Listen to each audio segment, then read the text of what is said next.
El gran Nicolás, empero, apareció con su verde tintero. Les dijo: escuchen bien ustedes, niños, dejen al moro muy tranquilo.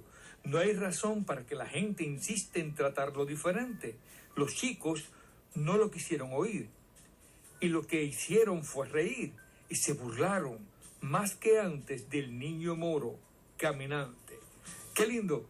Saludos a todos nuestros amigos, amigas, amiguitos y amiguitas.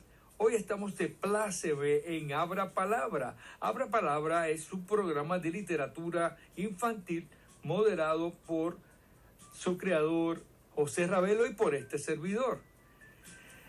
Este programa sale por Radio Universidad de Puerto Rico 89.7 en el área metropolitana, 88.3 en Mayagüez. Hoy en la dirección técnica tenemos a Neftalí Arroyo. Y hoy, como invitada especial, tenemos a una conocida de varios lustros. Sí. Te voy a decir lustros porque yo pienso que son décadas, pero por lo menos faltan 2 años para que sean 2 décadas. Patricia Schaefer, saludos, bienvenida. Hola Emilio, muchísimas gracias, estoy feliz de estar aquí por primera vez, espero que no sea la última. Y bueno, vamos a ver qué hay de nuevo acá, qué encuentras tú de nuevo en mi trabajo. Vale. Patricia es escritora, es de origen venezolano, pero también tiene raíces alemanas. Claro, sí. Uh-huh. ¿Cómo surge eso? O sea, ¿quién era el alemán en tu casa? Bueno, mis padres eran alemanes. Ellos emigraron de Alemania a Venezuela en la década de 1950. En Venezuela era que estaba en la colonia Tovar. Sí. ¿Todavía existe? Sí. ¿Todavía existe? Sí, eso es un pueblo y al principio había muchos alemanes que, bueno, eso por cuestiones históricas habían quedado encapsulados ahí, y después de que los descubrieron, por decirlo de alguna manera, pues entonces, pues afortunadamente comenzaron a mezclarse con los venezolanos que estaban por ahí alrededor, y siguen manteniendo muchas tradiciones y cultura e incluso el idioma también. Ah, qué bien. Eso, y la comida. A mí me dijeron que la comida era muy rica. Muy rica, sí. Y también la artesanía es muy linda en ese lugar. Yo nunca he ido, solamente he ido a Venezuela 2 veces y no he llegado hasta allá. Y Patricia también tiene una particularidad. Patricia es traductora y escritora. Además de ser escritora, es traductora. Y esto es algo que le da una ventaja increíble, porque somos muchos los que escribimos, pocos los que traducimos. Puede ser, sí. ¿No? Sí, es cierto. Bueno, siempre hay un dicho que reza que los escritores hacen literatura local y los traductores literarios hacen literatura universal. Más se expande más, obviamente. Bueno, porque le dan alas a esas letras de esos escritores para que los conozcan en otras culturas, en otros idiomas, en otros países, en otros grupos. Entonces, en ese sentido hacen literatura universal, pero bueno, es una manera muy elegante de definir el oficio, digo Hace mucho tiempito que presentamos tu libro Yara. Uh-huh. ¿Cómo te ha ido con ese libro? Bueno, ese libro sigue gustándole mucho a la gente. Ese libro ya, imagínate, lo publiqué en el año 2010. Ya son 15 años y sí, el libro le gusta a mucha gente porque tiene cosas originales. Después de eso publiqué A la sombra del mango, que también tiene una parte muy lúdica, ¿no? Porque Yara es lúdico también, no todo el libro, pero tiene una parte lúdica. A la sombra del mango también. Y bueno, pues ahora hace unos 4 meses publiqué mi primera novela, que no es lúdica, es de ficción histórica. Entonces, pero se lee muy rápido, porque los capítulos son muy cortos. Porque como cuentista, a mí me gusta poner toda la información en capítulos bastante cortos, ¿no? Que la gente puede leer de una manera como que sienten que van avanzando rápido, ¿no? Y bueno, Pues eso me han dicho también. Esa novela se llama Marina con almendrones, de hecho. Qué lindo. El título está muy bonito. Uh-huh. Qué bueno. Y aquí tenemos específicamente un trabajo que yo no conocía tuyo. Es un trabajo titulado Pedro el Greñas. Uh-huh. Está escrito e ilustrado por el doctor Heinrich Hoffmann. Lo pronuncié mal, definitivamente. No, está bien. Está bien, ok, qué bien. Y fue traducido por ti. Sí. O sea que la compañera ha ido a un mundo que yo siempre le digo a los autores: escarben en la literatura que ya está, que ya tiene sus derechos, que son de dominio público, escarben, que hay cosas bellas que se pueden reescribir o se pueden buscar alternativas de publicación. Uh-huh. Hay cosas muy buenas.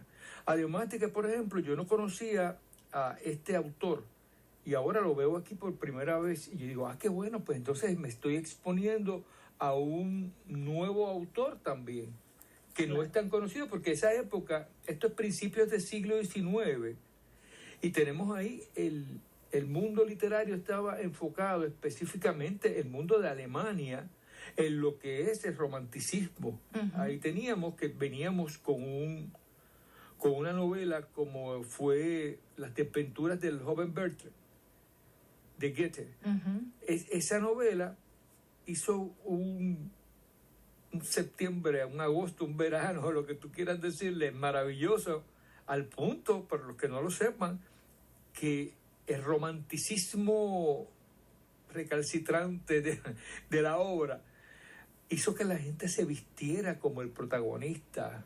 ¿Viste? Como el Werther. Hizo que bueno, esto es negativo, pero hubo gente que atentó contra ellos, como lo hizo el protagonista de la obra. Bueno, creó una tendencia en ese momento. Tendencia hasta el punto que había agua de Werther, un perfume. Ajá. Llamado agua de Werther. A mí eso me parece fascinante. Digo, ¿no?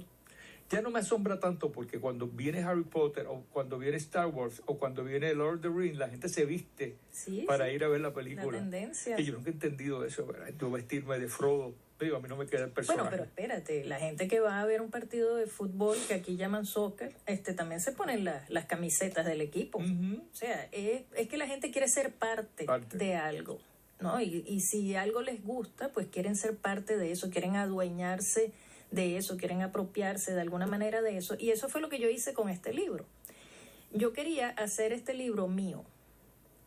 Y qué mejor manera de hacerlo mío que traducirlo del original, en este caso al español. Uh-huh. Entonces yo lo hice mío. ¿Por qué? Porque las palabras que están ahí son mías. El sentido, el tema, el estilo original, por supuesto que es del autor. Eso nadie se lo quita. Pero las palabras que están ahí son mías. Claro. Porque, por ejemplo, yo puedo decidir entre escribir cerillo o escribir fósforo. ¿Ves? Entonces, no hay nadie que me obligue a decir una de las dos. Entonces, en ese sentido, pues esas palabras que están ahí son mías. Claro, y aquí venimos a ver la importancia que tienen los traductores. De hecho, al punto, antes tú ni sabías quién traducía una obra. Ni eso pasaba por debajo del radar. Sin embargo, ahora los traductores ya tienen la importancia para que la gente los ponga en la portada. Ya desde la portada se supone que tú sepas quién tradujo la obra, porque eso puede hacer un cambio bien grande. Claro. En la concepción de la obra, bien grande. Uh-huh. Y a mí, que me encanta este proceso de explorar cosas nuevas, porque nosotros tenemos que circunscribirnos al mundo de lo que ya está traducido, ¿no? Uh-huh. Pero sobre todo en la crítica literaria. Ahí es que tenemos problemas porque hay traducciones que son tan complicadas como si estuviera en el idioma original. Sí. Así que cuando uno se dedica a la traducción, tiene una responsabilidad de coautoría en cierta forma, porque está reescribiendo el texto junto con la base que te da el autor, que te dio el autor. Exacto. Las ilustraciones son fascinantes. Las hizo el autor, quien era médico. Nació en Frankfurt. Sí, él vivía en la ciudad de Frankfurt, creo que nació en Frankfurt también, en Alemania.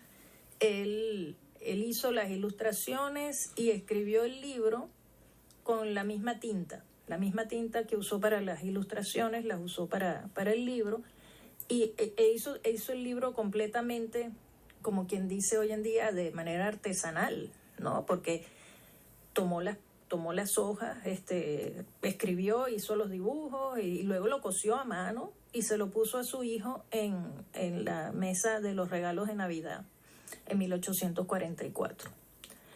Entonces el libro lo hizo completamente él, con sus propias historias, con su propia mano, ¿no? Con su propia letra y con sus propios dibujos, ¿no?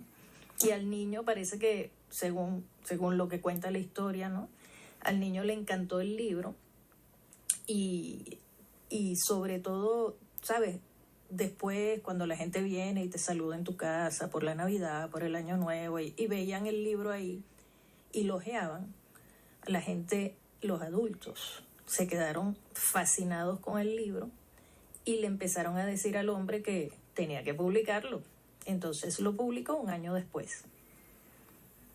Y te pregunto, ¿este caballero siguió publicando libros o este fue su...? Mira, yo creo que él publicó una o dos cosas más, pero este fue el libro más importante que él publicó, porque sobre todo por el contenido que tenía, o sea, que tiene, ¿no? Que tiene el libro.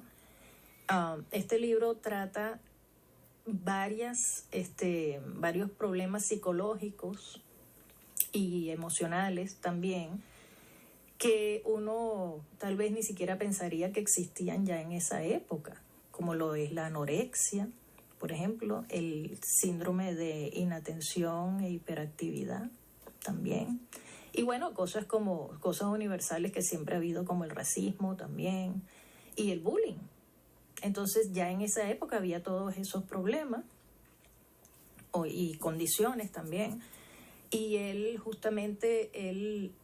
puso todo eso junto, y él de hecho llamó el libro el Struwwelpeter, ese es el nombre de Pedro, ¿no? Struwwelpeter significa que está como despelucado, ¿no? Peter es Pedro, y entonces tiene el pelo como despelucado.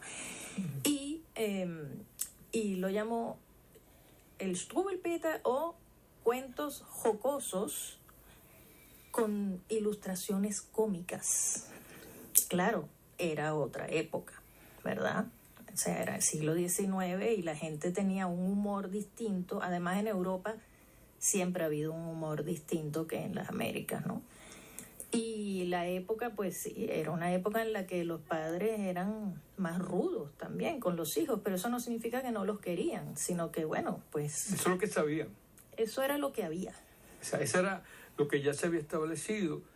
Y esto es un libro que los padres, si se lo van a someter a sus hijos, yo les invito a que ambos los lean, porque me parece que hay que extrapolar e introducir, resemantizar algunos de los conceptos para que no piensen que esto está bien, algunas de las cosas que pasan acá. Bueno, fíjate, esto es bien importante, ¿no? Yo me crié con este libro, y así como yo, muchas generaciones nos criamos con este libro. Cuando tú dices te criaste, disculpa que te interrumpa, ¿te refieres a que desde tu niñez lo tuviste accesible? Sí, porque mi papá me lo leía a mí cuando yo era pequeña. Pero ahí es donde viene el punto importante que te quería mencionar, que tú lo tocaste ahorita tangencialmente. Cuando uno en aquella época le leía un libro a su hijo o a su hermanito o a lo que sea, al niño, uno tenía el tiempo como para después discutir o por lo menos dialogar sobre lo que se leyó, porque se dedicaba más tiempo a los niños. Entonces, mi papá me dedicaba muchísimo tiempo cuando estábamos leyendo, porque él además me dramatizaba todos los cuentos, ¿no? Y entonces hay algunos que son un poco, pues, que te asustan, y él dramatizaba todo, ¿no? Entonces, él después tenía el tiempo para charlar conmigo sobre eso, y me decía, ay, pero mira aquí este cazador, el cazador solo caza, este cazador en particular solo caza por placer y eso no está bien, y el conejo después le roba la liebre. La liebre le roba la escopeta. La escopeta. Y ahí tú ves, ¿por qué? Porque ese cazador no está cazando para comer y así. Entonces uno entra en perspectiva, ¿ves? Y entonces ahí es donde uno comprende de qué va el libro y puedes separar la realidad de la fantasía, porque el libro también tiene partes fantásticas, ¿no? Entonces uno puede aprender a discernir. Entonces, a los niños, a los que les dieron el libro así, léetelo tú, pues entonces, y no le dieron ningún contexto. Entendieron que eso era la norma. De repente entendieron que la vida era horrenda y que qué sé yo, ¿no? Entonces, en cambio, a la gente con la que se discutió, a los niños aprendieron pues a respetar a los animales, a respetar pues a las personas en general, a asearse, ¿no? A tratar de no distraerse al caminar, cosas así. También, ya te digo, anorexia también hay ahí. Bueno, usted tiene que comer, porque si usted no come, usted se puede morir. Uh-huh. Y esa es la vida real.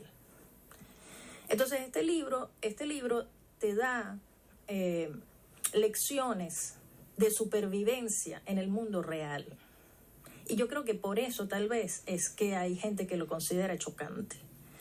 El libro tiene, yo siempre he dicho, hoy en día es un libro incomprendido, porque la gente lo que ve es lo que está, o sea, no se van al trasfondo, lo que ven es lo que están viendo ahí así en las viñetas. Por eso que también el libro pues se considera el abuelo del cómic, porque está escrito con viñetas y tiene... A cada viñeta le corresponden unos versos y todo eso, entonces está escrito de esa manera. Por eso es que yo pues siempre digo que es el abuelo del cómic moderno, ¿verdad? Entonces, bueno, pues si te pones a ver, hay cosas mucho más crueles en los cuentos de hadas, en los originales, por supuesto, sí. No en las versiones lavadas de Disney o de otra gente que han querido quitarle toda esa parte horrible. Pues no, los cuentos de hadas de verdad son terroríficos, ¿ok? Y esto se queda pálido al lado. De hecho, en esa época estaba surgiendo tres escritores, Hans Christian Andersen y los hermanos Grimm. Sí. Y ellos tenían, por ejemplo, los hermanos Grimm eran bien sangrientos. La Cenicienta de ellos, la mamá le corta los talones literalmente con un cuchillo para ajustarlos a la zapatilla y que le supiera. Sí, y es que esos son los cuentos verdaderos que había en esa época. Así eran, después se cambiaron, claro. Se fueron cambiando, pero así era. Y eran cuentos terribles que se ajustaban a un concepto que es bien importante para los papás, poder explicarle a los niños el concepto del contexto histórico-social. Porque es que tú tienes que analizar todo dentro de un concepto. De hecho, yo recuerdo, y de la historia de ese momento, en las iglesias, hay algunas iglesias, yo me crié en el fundamentalismo, y decían, no, porque las mujeres no pueden hacer esto, porque en la Biblia no hacían esto. Pero hay que ver el contexto histórico. Claro. Es otro momento histórico, es otra sociedad. Exacto. Que se deja guiar por otros elementos. Uh-huh. Así que yo pienso que los papás, mira, yo no sé si tú estás de acuerdo conmigo, le dejamos las tablets, los iPads a los niños y no nos preocupamos de qué ven, discutir, hablar. Aquí en Abra Palabra siempre yo promuevo lo que es el rincón de lectura, uh-huh. Que se prepara un pequeño rinconcito con una butaquita, con una lámpara, que sea fresco, que tenga un pequeño estante para los libros que el niño pueda leer, que él se sienta suyo en ese momento, un aire de intimidad que se debe crear entre el libro y la persona. El libro en físico es el que va a sobrevivir si viniese otro huracán. El libro físico es lo que se va a quedar cuando Luma nos deja sin luz. Sí. Porque entonces va a llegar un momento que se te van las baterías y necesitas. Y yo pienso que hay que hacer una campaña para que nuestros niños comiencen a degustar. Si tú le tienes al niño una cancha de baloncesto o un canasto de baloncesto para que tire, ¿verdad? Y sin eso él no puede practicar. Claro. Pues entonces tú le preparas algo para que pueda leer. Algo equivalente. Porque si lo dejas acostado, te da el síndrome del sueño.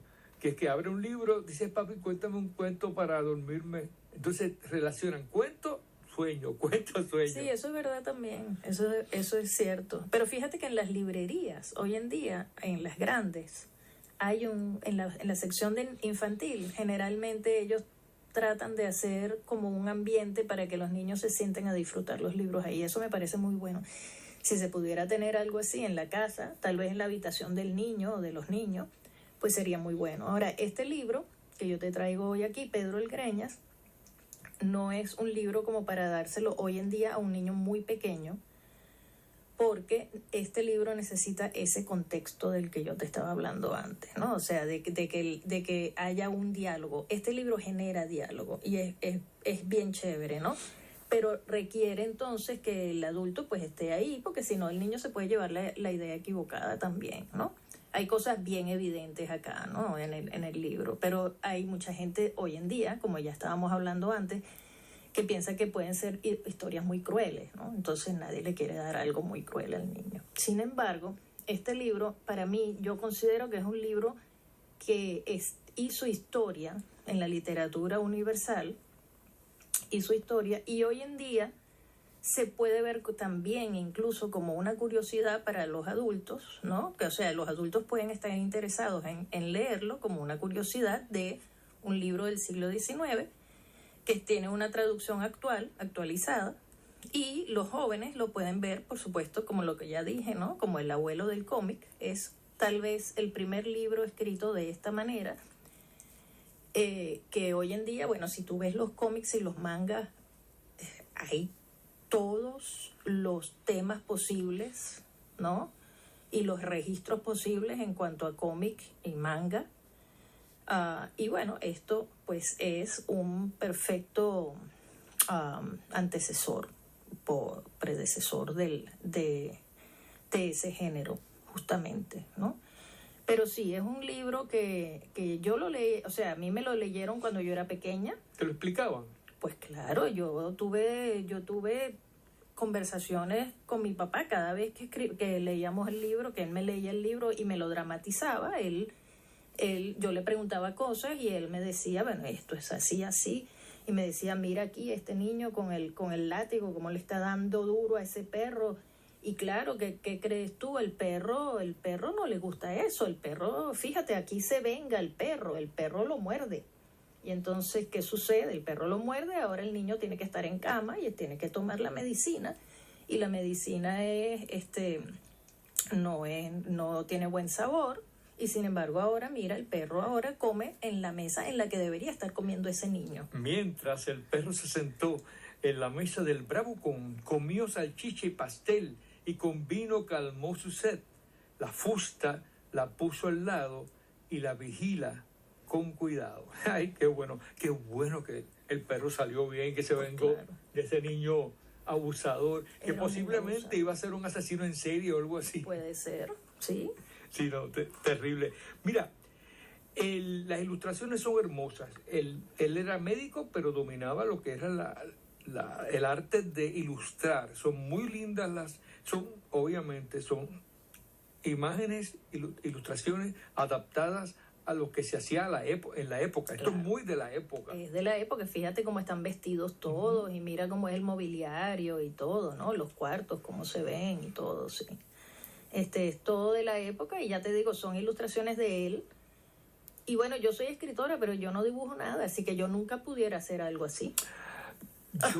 Pero déjame decirte que esa es una de mis tristezas, no poder ilustrar, porque eso sería perfecto. Tú tienes el concepto tuyo, porque acá cuando estamos trabajando con un ilustrador externo, tenemos el problema de que posiblemente él o ella va a entender una cosa, pero tú querías presentar otra. Y entonces ahí se forma, ok, mira esto, ¿tú crees que podemos modificar esto? Porque también el ilustrador es un creativo. Claro Es un que sí. cuentero también, está contando el cuento de otra forma. Exacto, es como el traductor, está traduciendo, pero este traduce a imágenes lo que el autor había puesto en palabras. Es un traductor también. La compañera tiene una compañía de traducción. Sí, Scriba. Sí. Scriba Editores. Uh-huh. Está la sede en Nueva York. No, la fundé en Nueva York. Y cuando me mudé a Puerto Rico me traje el nombre así como ya lo tenía, y porque para volver a ponerle, para volver a registrarlo aquí, yo pensé, no, ¿para qué lo voy a volver a registrar si ya yo tenía mi nombre allá? Muy bien. Patricia, no quiero, ya el tiempo nos ha traicionado, aunque no lo creas. Yo me parece que estoy empezando el programa ahora. Miren esto, la historia de un niño que no quería tomarse la sopa. Gaspar era un niño sano, macizo era y muy lozano. Tenía rojas las mejillas y tomaba su sopa de 1000 maravillas. Pero un día comenzó a gritar: la sopa no quiero tomar, no quiero la sopa no la tomo yo. ¿Cuántas veces todos los padres tenemos ese problema con los niños que no quieren comerse los alimentos? Sí. Es un libro que también provee unos elementos que son de juego, el concepto del juego. Ellos van a conocerse y se van a identificar muy bien con esto. ¿Dónde se consigue el libro? Bueno, mira, yo lo puse en Casa Norberto y también está en Amazon, y yo voy a estar en la Feria del Libro de Caguas ahora en abril y voy a tener libros allí también. Y bueno, si alguien quiere que se lo mande por correo, yo con mucho gusto se lo puedo mandar por correo también. Patricia, estamos muy honrados con tu presencia aquí en Abra Palabra. Auguramos mucho éxito para Pedro El Greñas. Así que muchas gracias. Esta es tu casa. Cuando tengas libros infantiles o juveniles, sabes que puedes venir para acá. Muchas gracias. El programa lo vas a ver. Salimos los martes a las 3 de la tarde por Radio Universidad de Puerto Rico, 89.7 FM en San Juan, 88.3 en Mayagüez. Y le agradecemos la dirección técnica siempre magistral del compañero Neftali Arroyo. Aquí está siempre a tus órdenes, y a nuestros amigos nos vemos la semana que viene. Muchas gracias.